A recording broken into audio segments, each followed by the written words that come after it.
Pembangunan Ibu Kota Nusantara atau IKN masih berjalan. Para pengusaha, investor, dan CEO diminta untuk ikut berkontribusi terhadap pembangunan IKN.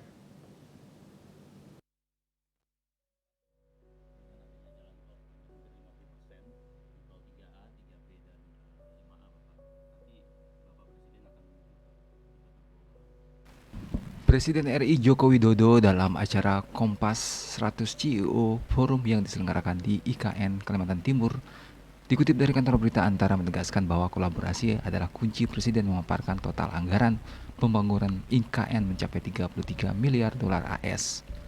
Tidak mungkin ditanggung pemerintah sendiri, oleh karena itu pemerintah merencanakan anggaran pembangunan IKN sebesar 20% akan berasal dari APBN, sementara 80% sisanya melalui skema kemitraan pemerintah swasta. Presiden mengatakan bahwa kontribusi swasta akan semakin mempercepat proses pembangunan IKN yang diperkirakan terbangun seluruhnya dalam waktu 15 tahun. Presiden pun meminta para pengusaha tidak perlu khawatir untuk berinvestasi di IKN karena telah diatur dalam undang-undang dan didukung pula oleh 93% fraksi partai politik di DPR.